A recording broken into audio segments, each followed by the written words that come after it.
안녕하세요. 저는 인천에 살고 있는 50대 중반의 여자입니다.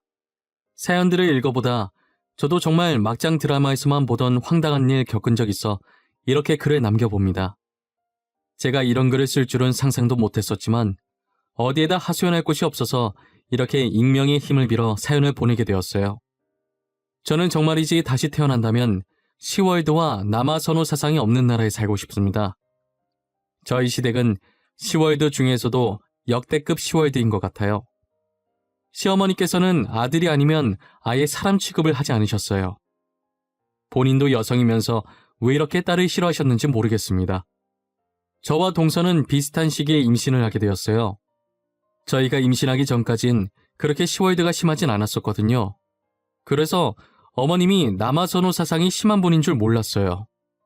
하지만 임신을 한 기점으로부터 시어머니께서 본격적으로 시동을 거시더라고요. 한 번은 시어머니께서 꿈을 꿨는데 호랑이가 나왔다고 하시더라고요. 보통 호랑이 꿈은 태몽인데 그 중에서 아들 태몽이라고 하더라고요. 그러면서 저희 중에 소식 없냐고 물어봤었는데 동서가 최근 들어서 속이 자주 안 좋았대요. 시어머니께서는 임신일 수도 있으니 당장 가서 검사를 받아보라고 하셨어요. 그래서 동서가 병원에 갔는데 임신 5주차였다고 하더라고요. 시어머니는 동서가 아들을 가졌다면서 무척이나 좋아하셨어요. 그리고 이틀 후 시어머니께서 제게 전화를 거셨더라고요. 또 꿈을 꿨다고 하시면서 분명 태몽이라고 하시는 거예요. 첫째야, 혹시 무슨 소식 없니? 내가 꿈을 꿨는데 아무래도 태몽인 것 같구나. 둘째는 이미 임신했으니 이 꿈은 첫째 네 태몽인 것 같은데. 저요? 저는 속도 괜찮고 아무렇지도 않아요, 어머님. 혹시 어머님 주변에 임신하실 만한 사람 없으세요? 내가 꾼 태몽이 복숭아 태몽이라 딸아이 태몽 같거든. 나도 이게 다른 사람 태몽이었으면 좋겠는데 주변에 임신할 사람이라고는 첫째 너밖에 없어. 그래요? 아무 증상이 없긴 한데 일단 병원 가서 검사 받아볼게요. 제가 나중에 병원 갔다 와서 다시 연락드릴게요. 저는 시어머니의 전화를 받고 병원에 갔더니 정말 임신을 했더라고요. 그래서 바로 시어머니께 전화를 드렸었어요. 어머님, 저 첫째인데요. 정말 말씀처럼 임신이라고 하더라고요. 저도 동서랑 똑같이 이제 5주 차래요. 꿈이라는 게 참 신기해요. 정말 임신인 거야? 안 되는데. 그 꿈은 딸 낳는 꿈인데 왜 임신인 거야? 검사 다시 해봐라. 분명 잘못됐을 것이야. 왜 그러세요? 임신하면 좋은 거 아닌가요? 손자든 손녀든 다 어머님 핏줄인데 딸이면 어떻고 아들이면 어때요? 첫째 너 지금 무슨 말을 하는 거냐? 당연히 아들을 낳아야지. 딸 낳아서 뭐해? 딸은 아무짝에도 쓸모가 없어. 됐다. 그만 끊으마. 저는 임신을 했다고 하자 시어머니께서 목소리가 변하는 걸 느끼고 불안했어요.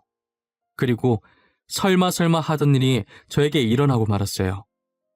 제사를 하든 명절이 오든 아들 가진 동서는 아무것도 손도 대지 말라고 하더니 필요한 모든 일은 딸을 가진 저에게 다 시키시더라고요. 임신하고 첫 명절이 다가왔을 때였어요.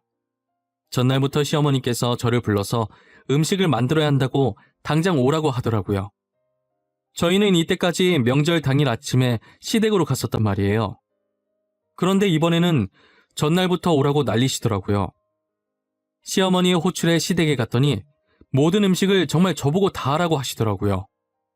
몸이 조금 약해서 임신 중에 무리하면 안 된다는 말을 들었던 저는 시어머니께 말씀드렸었죠. 어머님, 제가 몸이 약해서 병원에서 임신 중에 무리하면 안 된다고 하더라고요. 그래서 이 많은 음식을 저 혼자서 하긴 무리가 있을 것 같아요. 뭐라고? 너 지금 뭐라 그랬어? 그럼 이 음식들 다 나보고 하라는 말이냐? 임신한 게 뭐가 대수라고. 나도 임신했을 때 이런 거 다 하고 그랬어. 아니 어머님, 저희 원래 당일 아침 일찍 와서 다 같이 음식 만들었잖아요. 근데 이번엔 왜 저 혼자 하라고 하시는 거예요? 동서도 있잖아요. 딸 가진 주제에 왜 이렇게 말이 많아? 시애미가 하라면 군말 않고 하는 거지. 그리고 네 동서는 귀한 아들 가졌는데 몸 조심해야지. 우리 손주 떨어지면 어떡하려고 일을 시키니? 어떤 말을 해도 시어머니와는 말이 통하지 않을 것 같아서 그냥 포기하고 음식을 만들기 시작했어요. 음식을 다 만들고 나니 무리하긴 했는지 아랫배가 살살 땡기더라고요. 다행이라고 해야 하는 건지 시댁이랑 저희 집이랑 가까워서 음식 만들어 놓고 곧바로 집에 와서 쉬었어요. 그러다 명절 당일이 되니까 전날 혼자 고생해서 그런지 몸이 말이 아니더라고요. 남편은 제 상태를 보더니 자기가 말 잘하겠다고 집에서 쉬고 있으라고 하더라고요. 이제 눈 좀 붙이려고 하는데 휴대폰에 전화가 얼마나 오던지 불이 날 지경이더라고요. 손가락 까딱하기도 힘들어서 계속 무시하려고 했는데 안 받으면 받을 때까지 할 기세더라고요. 그래서 누군지도 확인 못하고 받았는데 받자마자 시어머니의 찢어지는 목소리가 제 귀를 강타했어요. 너 지금 시애미가 만만해? 그 일 조금 했다고 아프다는 핑계대고 안 와? 나랑 어디 한번 해보자는 거야? 당장 집으로 튀어와! 어머니, 말씀은 바로 하셔야죠. 제가 일을 조금 하다니요. 홀몸도 아닌데 거기 있는 많은 음식들 다 저 혼자서 만들었어요. 저 진짜 몸이 안 좋아요. 시애미가 말하는데 말대답을 따박따박해? 네 애미가 그렇게 가르치든? 어디서 이런 싸가지 없는 게 우리 집안에 들어온 거야? 죄송한데요. 저 진짜 못 가요. 그리고 제 욕하는 건 상관없는데 저희 엄마 욕 하지 마세요. 어디 가서 욕먹을 짓 하신 적 없는 분이세요. 이게 진짜 미쳤나? 야, 당장 안 와? 내가 너네 집 다 엎어버리기 전에 당장 와! 저는 결국 어쩔 수 없이 안 쑤시는 곳이 없는 몸을 이끌고 시댁으로 향했어요. 제가 시댁에 들어서자마자 시어머니에게 뺨을 맞고 쓰러졌어요. 남편은 놀라서 이게 무슨 짓이냐고 시어머니한테 소리치고 난리였죠. 저는 얼얼한 뺨을 붙잡고 가만히 앞을 봤는데 동서가 거실에서 과일을 먹으면서 저를 쳐다보고 있더라고요. 그리고 저와 눈이 마주치자 시어머니를 말릴 생각도 하지 않고 조용히 제 눈을 피하더니 과일을 마저 먹더라고요. 어떻게 똑같이 임신을 했는데 이렇게 대우가 다른지 눈물이 나더라고요. 남편은 저를 일으켜 세우고 그대로 시댁에서 나왔어요. 몸도 안 좋다면서 여길 왜 왔어? 내가 잘 말해준다고 했잖아. 엄마도 당신 어제 고생 많았다는 말만 하고 아무 말 안 하던데 갑자기 왜 저렇게 화를 내시지? 고생 많았다고 했다고? 나 참. 어머니가 글쎄 나한테 전화해서 시어머니 만만하게 보냐고 우리 엄마 욕까지 하면서 당장 오라고 소리를 질렀어. 뭐? 엄마가 진짜 그랬단 말이야? 언제 통화하셨지? 내가 잠시 나갔을 때 전화하셨나? 내가 당신 아프다고 했을 땐 진짜 별 반응 없으셨어. 지금 내가 딸 가졌다고 저러시는 거야. 동서는 아들 낳았다고 업고 다니시려고 하고 어제도 나 혼자서 그 음식들 다 만들었어. 뭐? 그게 진짜야? 홀몸도 아닌 사람한테 엄마 진짜 왜 저래? 요즘 시대에 딸이면 어떻다고 저러냐고. 시어머니께서는 처음에 남편한테 안 그런 척하면서 뒤에서 저를 구박하려고 했었나 봐요. 근데 가족들 다 보는 앞에서 제 뺨을 때린 뒤로는 대놓고 구박하기 시작하더라고요. 명절이 지나고 한 달 뒤 시아버님 제사가 있었어요. 그때도 저만 먼저 불러서 음식을 하라고 시키시더라고요. 저는 이제 무념무상으로 음식을 만들고 있었어요. 한참 제가 음식을 만들고 있을 때 동서가 들어오더라고요. 동서가 문을 열고 들어오자마자 시어머니께서 버선발로 뛰쳐나가서 반기시는 거예요. 걸을 때도 조심조심 걸어야 한다면서 앉을 때도 천천히 앉으라고 유난히시더라고요. 그러더니 저한테 동서 먹을 밥을 차리라는 거예요. 여기서 웃긴 게 뭐냐면 동서는 그런 시어머니의 대우가 나쁘지 않았나 봐요. 전혀 말릴 생각을 안 하고 저만 빤히 쳐다보더라고요. 저는 구박하는 시어머니보다 저러고 있는 동서가 더 미웠어요. 아직 저도 밥을 안 먹어서 배고파 죽겠는데 동서 밥을 차리려고 하니 짜증이 나는 거예요.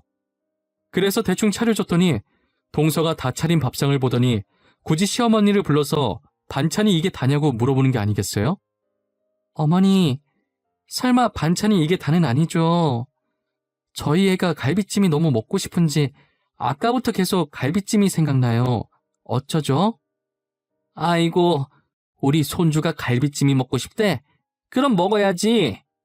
첫째야, 정육점에 가서 고기 좀 사와. 그걸로 갈비찜 한번 만들어봐라. 어? 내 말 들은 거야?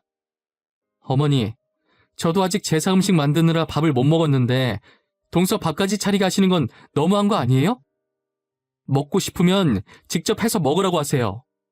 네 밥은 네가 알아서 먹었어야지. 당장 고기 안 썰어 나가? 명절 때처럼 뺨을 맞아야 정신을 차릴래? 저는 할 수 없이 고기를 사들고 와서 동서 먹일 갈비찜을 만들어줬어요. 그리고 나서 저도 밥 먹고 마저 음식을 만들려고 갈비찜을 퍼려고 했거든요. 그런데 시어머니께서 달려와서 딸 가진 게 뭐가 이쁘다고 고기를 먹냐면서 갈비찜을 통째로 동서 앞에 가져다 놓는 게 아니겠어요? 아직도 갈비찜만 보면 그때 생각이 나서 먹지를 못하고 눈물만 흘려요. 저는 그런 식으로 시집살이를 당했었어요. 동서는 시어머니를 이용해서 자기 손 안 더럽히고 저를 괴롭히고 시어머니께서 저를 괴롭히고 무시할 때마다 방관했고요. 그리고 아이가 태어났는데 저는 제왕절개를 했었고 동서는 자연분반을 했었어요. 시어머니께서 꾸신 꿈대로 저는 딸을 낳고 동서는 아들을 낳았더라고요. 저는 아이가 태어나는 순간까지도 딸 낳아놓고 자연분반도 못했다고 구박을 배로 받았어요. 그 뒤로 시어머니께서는 동서 아들만 손자라고 하고 저희 딸은 쳐다도 보지 않았어요. 당연히 시집살이도 온전히 딸 낳은 제 몫이었고요. 그렇게 저희 애가 10살이 되었을 때쯤이었을까요? 이상하게 제 딸을 보면 계속 동서의 얼굴이 겹쳐 보이기 시작하더라고요. 크면 클수록 정말 동서를 많이 닮아갔어요. 그리고 가족 모임 때마다 동서 아들을 보는데 저희 남편이랑 너무 닮은 거예요. 남편이랑 서방님이 그렇게 닮은 것도 아니었는데 말이에요. 저만 그렇게 느끼는 줄 알았는데 저희 남편도 그렇게 느끼고 있었더라고요. 그래서 저는 몰래 동서가 썼던 빗을 가져와 거기에 있던 머리카락을 가지고 저희 딸과 동서의 친자 확인 유전자 검사를 해봤어요. 결과 나오는 데까지는 이틀 정도 걸린다고 하더라고요. 저는 그 이틀 동안 얼마나 숨 막히고 손에 땀이 나던지 시간이 정말 안 갔었어요. 이틀 후 결과를 확인했는데 제 딸과 동서의 유전자가 일치하더라고요. 저는 너무 놀라서 소리도 못 지르고 결과지를 바닥에 떨어뜨리고 남편도 많이 놀랐는지 아무 말도 못하고 움직이지도 못한 채 정말 눈만 꿈뻑거리고 있었어요. 저는 할 말이 있다며 가족들을 죄다 불러 모았어요. 그리고 제가 조용히 유전자 검사 봉투를 바닥에 내려놓았어요. 동서는 봉투를 보자마자 굉장히 당황해 하더라고요. 네가 뭔데 우리한테 모여라 마라 명령하는 거야? 할 말? 무슨 할 말? 어디 드러나 보자. 이 봉투 쪼가리가 뭐 어쨌는데? 동서, 내가 말할까 동서가 말할래? 아무래도 동서는 이게 뭔지 아는 눈치인데 그래도 본인 입으로 말하는 게 모양새가 더 좋지 않겠어? 그래, 우리 둘째가 한번 말해봐. 이게 도대체 뭐길래 이러는 거야? 유전자 검사라고 적혀있는데 누가 누구랑 유전자 검사를 했다는 거냐? 그게... 어머니, 사실 제가요... 형님, 정말 죄송해요. 저도 무서워서 그랬어요. 정말 그러면 안 되는 거 아는데 저도 구박받는 게 너무 싫었어요.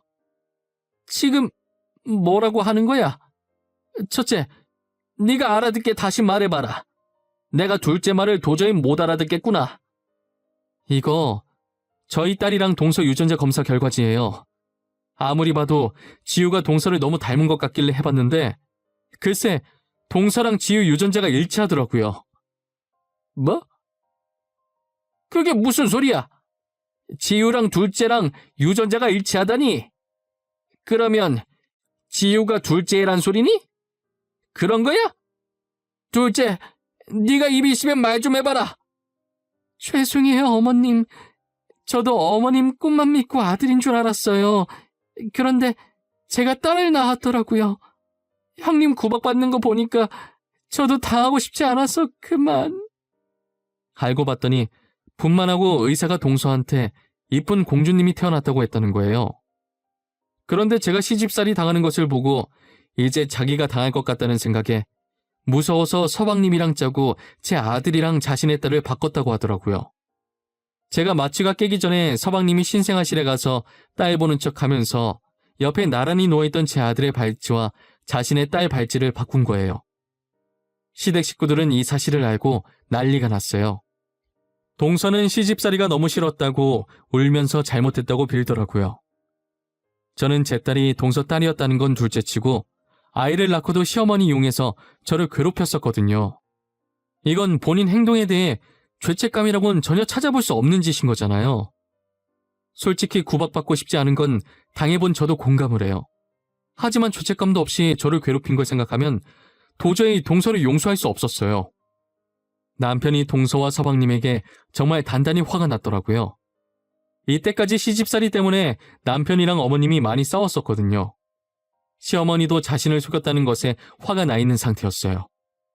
나 절대 이대로 넘어갈 수 없어. 나 너네 당장 고소할 거야. 고소해서 우리 집사람 정신적 피해 보상 받아낼 거니까 준비하고 있어. 아주머님, 정말 죄송해요. 저도 너무 무서워서 그랬어요. 제발 한 번만 봐주세요. 네? 제가 오죽하면 그런 짓까지 했겠어요. 시집살이가 무서워서 지금 범죄를 저지른 거야?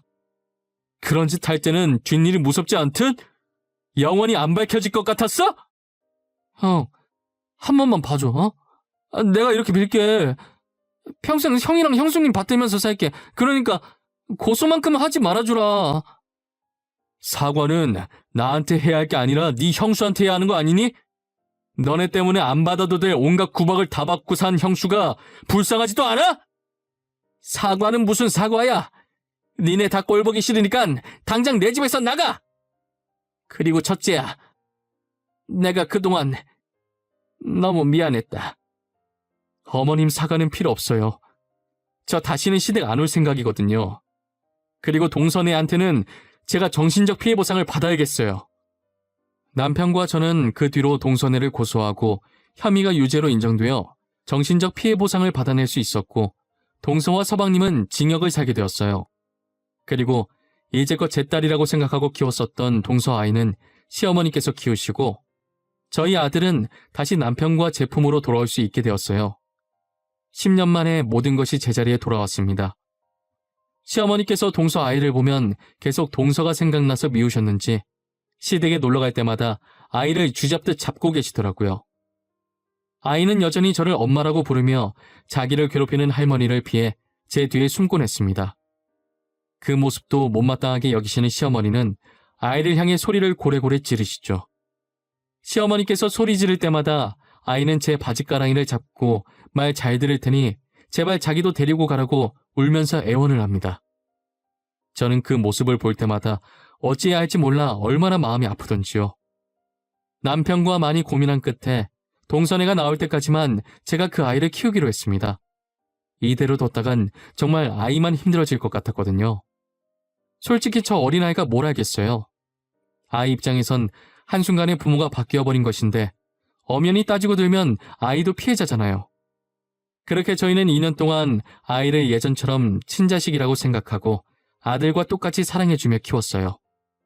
하지만 2년 동안 키우게 될 줄 알았던 아이를 저희가 계속 키우게 되었어요. 동선에는 출소하고 아이를 데리고 갔는데 이제 시댁에서 저 대신 동서가 온갖 구박을 다 받으니 자기가 한 짓을 반성하지 않고 괜히 딸아이를 탓하면서 그렇게 못살게 군다고 하더라고요.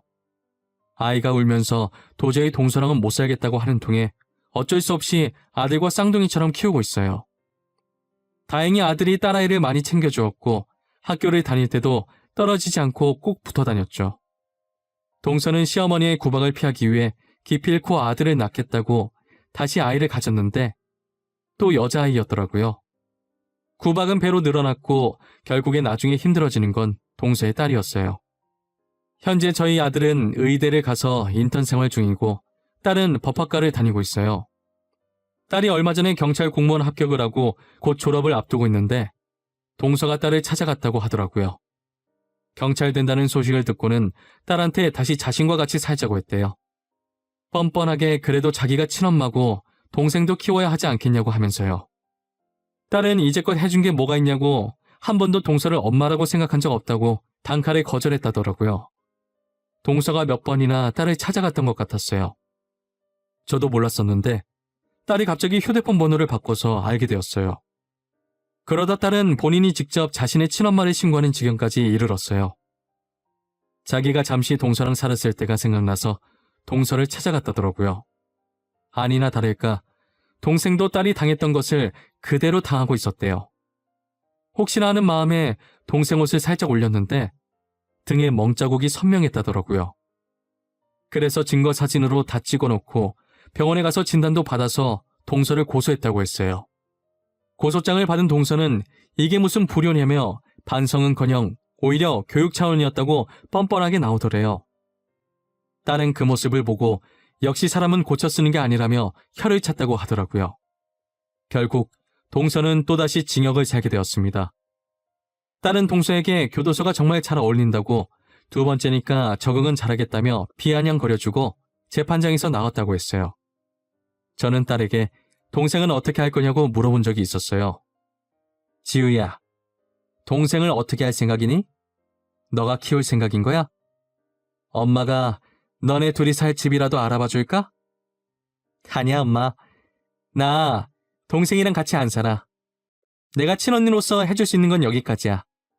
같이 살았던 적 없어서 정도 없는데 뭐. 그리고 작은 아빠 살아있는데 굳이 내가 뭐하러 걔를 키워? 가끔 너 보면 냉정하게 결단 내리는 게 동서 딸이 맞긴 해. 피는 못 속인다는 말을 이럴 때 쓰는 건가 봐. 아, 엄마. 난 엄마 딸이야. 그 아줌마는 모르는 사람이야. 나보고 다시는 그 아줌마 딸이라고 하지 마. 진짜 기분 나빠. 그 피가 지금 내 몸에 흐르는 것도 기분 나쁜데. 알겠어. 내가 미안해. 우리 지유, 내 딸 맞지? 애지중지 키운 내 딸. 앞으로 그런 말 진짜 안 할게. 이제 그 집구석 얘기도 안 할게. 저희 딸은 동서의 동망권에도 질색팔색을 합니다. 어렸을 때 받은 상처가 계속 생각날 텐데 그래도 이렇게 씩씩하고 멋있게 잘 커준 것이 얼마나 대견하고 기특한지 모릅니다. 가끔 딸을 안 데리고 왔으면 어쩔 뻔했나 싶을 때가 많아요. 다정하긴 하지만 무뚝뚝한 아들에 비해 딸이 애교도 많고 제가 힘든 걸 딱 알아차리고 기분 좋아지게 해주려고 강아지처럼 제 옆에 꼭 붙어서 제잘제잘 거리고 있거든요. 저는 지금 이대로가 너무 행복합니다. 아들도 딸도 지금처럼만 서로에게 의지하며 잘 지냈으면 좋겠어요. 그리고 동서가 출소했을 땐 제발 정신 좀 차렸으면 좋겠네요. 제 사연은 여기까지입니다. 지금까지 들어주신 모든 분들 올 겨울 사랑하는 사람들과 따뜻하게 보내시고 새해를 맞이하여 하고 싶으셨던 일들이 있으시면 두려워하지 말고 해보시길 바랍니다. 그리고 지금 하고 계신 일들도 대박 나시길 기원할게요. 모두 행복하세요. 감사합니다.